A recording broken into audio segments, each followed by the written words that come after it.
Hello, আসসালামু আলাইকুম। কেমন আছেন আপনারা? আই হোপ সবাই অনেক অনেক ভালো আছেন।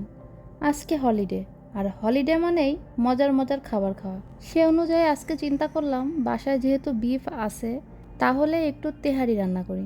কিন্তু তেহারি রান্না করার রেডি মশলাটা বাসায় ছিল না, তাই ভাবলাম নিজেই মশলাটা বাসায় বানিয়ে ফেলি। সেজন্যে মশলাটা তৈরি করতে যে সকল উপকরণ দরকার সেগুলো গুছিয়ে নিচ্ছি।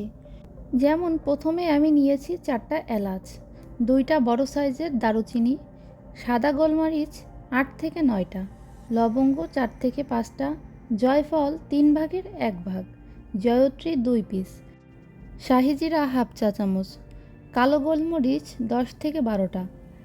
আমি এই পরিমাণ মশলাটা হাফ কেজি মাংসে ইউজ করব। এবার এগুলোকে ব্লেন্ডারে ভালোভাবে গুঁড়ি করে নিয়েছি। এবার মাংসটা ম্যারিনেট করে নিব। এখানে 500 গ্রামের মতো মাংস আছে এবং মাংসটা একটু ছোট ছোট করে কেটে নিয়েছি। এবার একে একে সব মশলাগুলো অ্যাড করে দিব।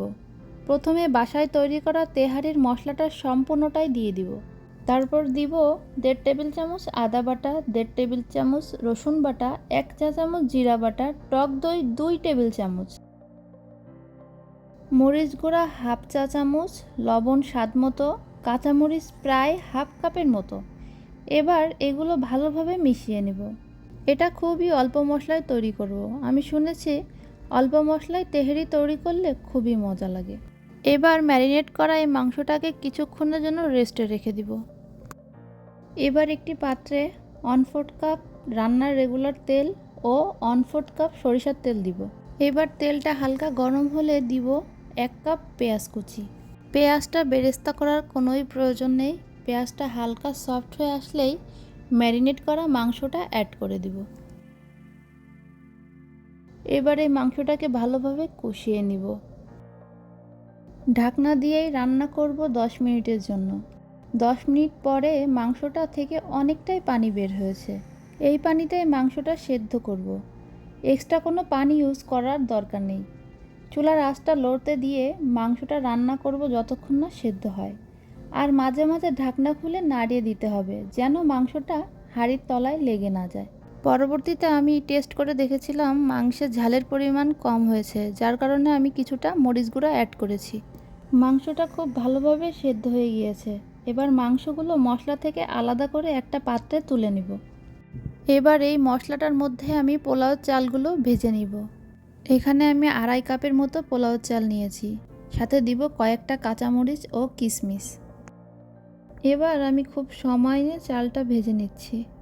চালটা ভেজে নেওয়া হয়ে গেছে। এখন আমি গরম পানি অ্যাড করব। আমি এখানে 2.5 কাপ চালের জন্য প্রায় 3.5 কাপের একটু বেশি পানি ইউজ করেছি আর 1 কাপ দুধ ব্যবহার করেছি। এবার কিছুক্ষণের জন্য ঢাকনা দিয়ে দিব। এবার লবণ অ্যাড করব। লবণের পরিমাণটা বুঝে দিতে হবে, কারণ মশলায় আগে থেকে লবণ ছিল। এবার আগে থেকে রান্না করা সেই মাংসটা এর মধ্যে দিয়ে দিব।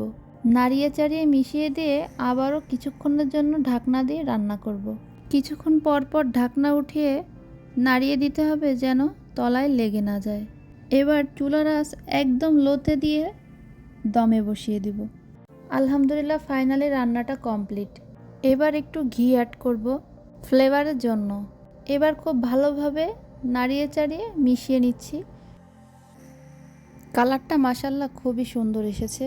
এবার গরম গরম পরিবেশন করব। আমি বুঝতেই পারি নাই রান্নাটা এতটাই মজা হবে।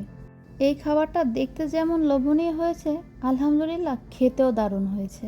আমার হাজব্যান্ডের কাছে এতটাই মজা লেগেছে যে সে আমাকে বলছে, তুমি এত মজার মজার রান্না কিভাবে করো। সে অলরেডি আমার কাছে আরেকদিন এই তেহারিটা খাওয়ার ডিমান্ড করেছে। আপনারাও চাইলে এই রেসিপিটা বাসায় ট্রাই করে দেখতে পারেন, ইনশাল্লাহ ভালো লাগবে। আজকের ভিডিওটা কেমন লাগলো অবশ্যই কমেন্টের মাধ্যমে জানাবেন। আজকে এখানেই বিদায় নিচ্ছি। আল্লাহ হাফেজ সবাইকে।